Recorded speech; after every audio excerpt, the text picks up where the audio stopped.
Hey guys, I have an amazing proposition for you. Listen to this. You're gonna work 8 hours a day, 5 days a week for the next 40 years, and we'll give you 2 to 3 weeks of vacation off per year. And then when you're 60 or maybe 65, you can finally stop working, and hopefully you don't have enough medical problems that make you completely immobile, but then you can finally enjoy your life. Sounds like a great plan, doesn't it? You know, sometimes we really have to question what is considered normal in our society. I don't know about you guys, but I am definitely not productive 8 hours a day, 5 days a week. You might have spurts of being productive for a couple hours here and a couple hours there, or you may have a whole day where you're productive and then the next couple days you want to take that time off.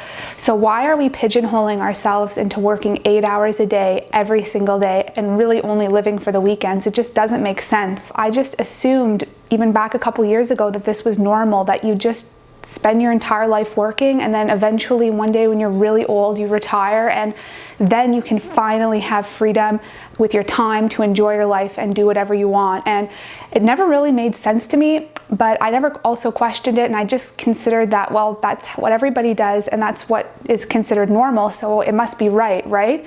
Well, enter the FIRE movement. Stands for Financial Independence, Early Retirement.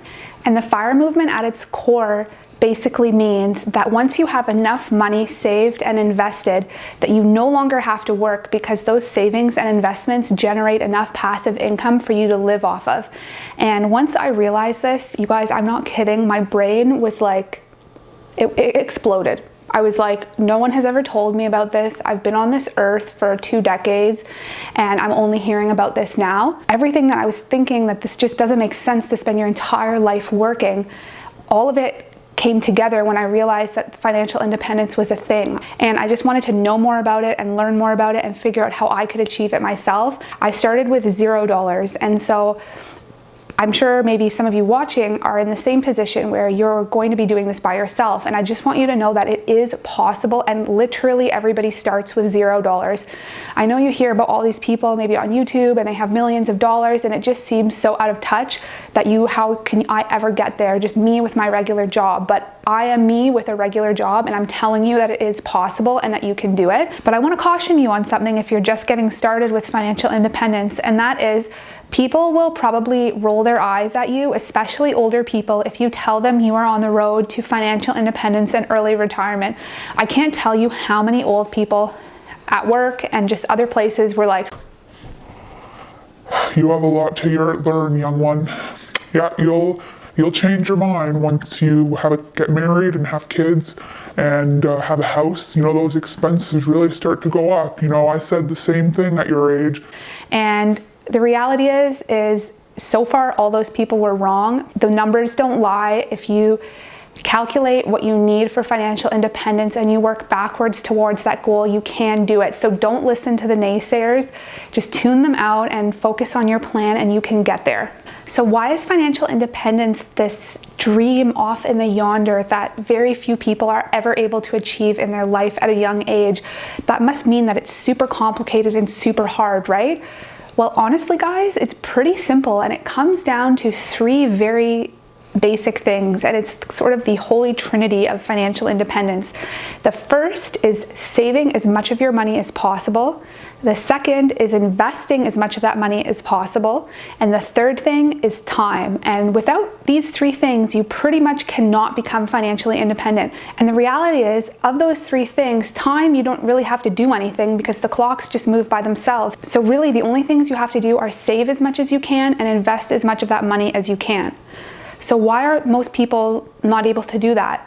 Well, the reality is it takes decisions every single day over a very long period of time to be able to achieve that. And whenever you have to consciously make difficult decisions every single day, you're going to lose people on the road to doing that. And so you have to be very focused on the goal of financial independence, because unless really you win the lottery or you make it big doing something, it is a long game. It's just saving and investing and saving and investing and doing that consistently over and over again every day, every month, and every year. And the reason that people are able to retire eventually, again, it comes down to those three things. Despite not saving and investing very much, if you look at the average savings rate in Canada, in the US, it's somewhere around 7 to 8%. So although the savings and investing amounts are not very high, by the time you reach 65, you've really had that third thing, time, on your side. So how can we manipulate this trinity, or this holy triad of financial independence, to work for us as young people? Well, as a young person, you don't really have time on your side, in the sense that if you want to retire early, you're young, so you don't have that many years to save and invest. So the other two options that you can work with are your savings and investing. And so in order to be able to reach financial independence at a young age, whatever income you're making, it really doesn't matter. And this is a really important point as well. You don't have to be rich. You can be making any amount of money.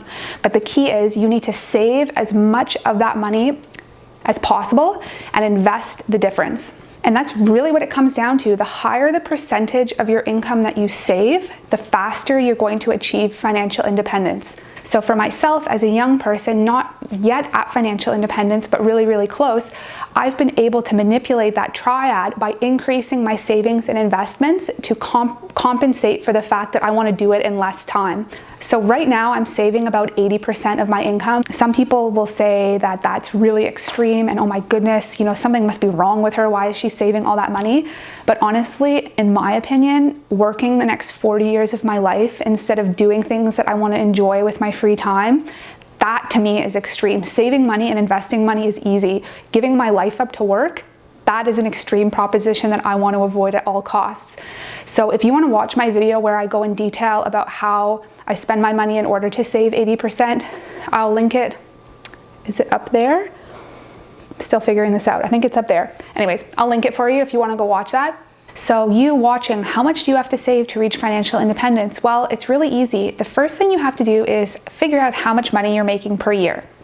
The second thing you have to do is figure out how much you're spending per year. The third thing you have to do is calculate what is your savings rate right now. And your savings rate is how much you're spending per year divided by how much you're making. And to make this simple, make the denominator how much you're making your after-tax income, because the money that goes to tax, well, you're not able to spend or save that anyway. So make it your after-tax income and figure out right now what is your savings rate. And I'll pop a chart up here and you can compare your current savings rate to how many years it's going to take for you to retire. For a savings rate between 5 to 10%, which is the average, it's going to take the average person about 50 years to retire. Let's say you bump that savings rate up to 30%. Well, now all of a sudden you can retire in 28 years. So the first step to financial independence is really knowing what is your goal, what is your time frame that you want to retire in, and comparing that to your savings rate and seeing if that is possible for you. And if it's not possible for you, where you would just have to be saving too much money that it's not feasible, your other option is to delay the goal of financial independence to a later year, or to increase your income. And there's one other way to calculate your own personal financial independence plan. Let's say, you're just really not sure when you want to retire, and you don't even want to start off by calculating from years until financial independence. Well, you can also calculate it based on how much you think you're going to be spending per year once you're financially independent. So the second option, basically what you'll do is you'll figure out how much money you think you're going to be spending per year in retirement. And I would overestimate this a little bit, again, because I think people will tend to spend more money when they have more free time, and also because of inflation, that your purchasing power is going to be less 20 years from now than it is today. So let's say you want to spend $60,000 a year in retirement. Well, what you have to do is multiply that by 25. They're going to need $1.25 million invested in order to be able to consistently withdraw $60,000 a year without running out of money. So by now you should know how much money that you need to have invested for your personal financial independence plan. But how do you get there? Again, I said it comes down to saving, investing, and time you can't change. So what do you do to save and invest? Well, first, let's talk about saving. And saving, the biggest things that are going to affect your savings are the big ticket expenses in life, like housing, car, food, and whatever for you personally is the biggest expense. Now, as far as housing goes, what's really helped me was moving to a lower cost of living area in Canada. This has made a huge difference in my savings rate, because before I probably would have been spending closer to 30% of my income on housing, and now my cost of housing is significantly less than that, so I'm able to invest that difference. And again, since I'm doing it at such a young age, all of that money that I'm investing is going to be paying me huge dividends in the future. The second thing would be your car. If you live in a walkable city, not having a car would be the best option. For me personally, what I think is the best strategy for myself and for most people is to buy a really reliable, like a Honda or a Toyota car, near the end of its depreciation curve. So when you first buy a car, in that first couple years, the value of the car drops quite significantly.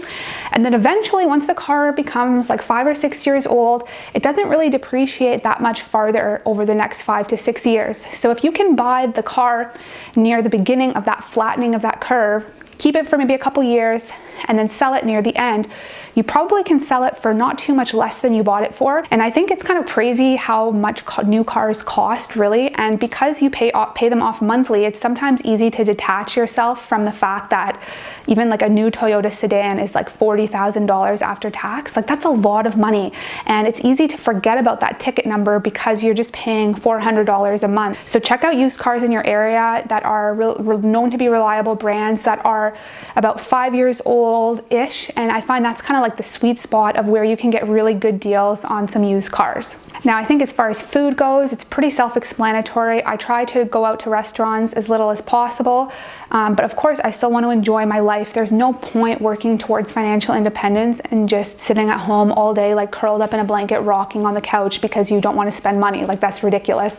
So of course I still go out, but I just keep it within reason. I don't go out to the bar and buy tons of fancy drinks, but I will go out for a nice meal here and there because it enhances my life and I enjoy it. And of course, the next step is investing. So this is a huge topic. This is really almost what my entire channel is about. Now, if you are just a beginner, you're young, and you don't have much experience, let's say with the stock market or doing any type of investing, the best thing you can do is, no matter what country you're from, open a tax-advantaged investment account. In Canada, those would be the TFSA and the RRSP. In the US, bear with me if I get this wrong, I think it's the IRA and 401k. Anyways, your tax advantage accounts. And what you want to do is start putting money into those accounts consistently every single month. And if you make that mandatory for yourself and not an option, you will just start to get used to using that money and putting it into the account, and you're not even going to miss that money anyway. Once you start making that contribution to your investment accounts optional, that's when you really start to feel the pain of losing that money and not being able to spend it. You have to pay your rent or you get evicted. You have to put your money into your investment accounts or you evict yourself from financial independence. Okay, let's just look at it that way. The next thing you can do as a beginner is to put your money into a broad market ETF.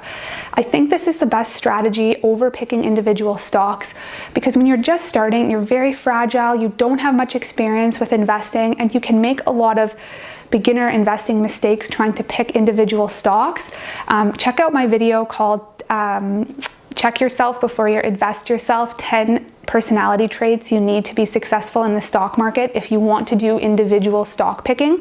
But as a beginner, the best thing you can do is to just dip your toe into the investing world. When you're learning how to swim, you don't throw yourself into the deep end. You go down the ladder into the shallow end and you just kind of like walk around and splash a little bit. ETFs are a great way to walk around and splash a little bit, where the risk is low and yet you get yourself involved in the investing world through a slow and steady way that's relatively safe. Try to avoid individual stocks at the beginning. You can get into them later once you've, again, started walking from the shallow end to the deep end, but start off slow, start off easy, and make it a good experience for yourself going forward. And of course, this investing world is huge. It's so beyond the stock market. You can start your own business. You can invest in real estate. But again, if you have maybe only $100 your first month to get started, You know, you can't really buy a real estate property like that. So the easiest thing you can do is just get into the habit. It's forming those habits early on of putting your money into those investment accounts and not just leaving them in cash, but using that money to invest in a broad market index is a really good way to start on the road to financial independence. Okay, so we've covered saving, we've covered investing. Now what about time? In the first couple years when you really get started towards this goal of financial independence, don't get discouraged looking at your investments, because the vast majority of growth of your portfolio is going to be money that you've put in. So it's going to feel like you're not really getting anywhere. Maybe you'll get a $50 dividend, but that's really not going to increase the value of your portfolio substantially. And so it's really easy to get discouraged and give up in the beginning. So that snowball effect is going to take a couple years to get started. It will happen, just give it time. And like I said, the first couple years, the majority of the growth of your portfolio is going to be only from money that you've put in. So it can be a little bit discouraging because you're not really seeing any of this passive income that people talk about. But stick with it and it will happen. So that's all for the video today. Like this video and subscribe if you're new, and I will see you guys in the next one.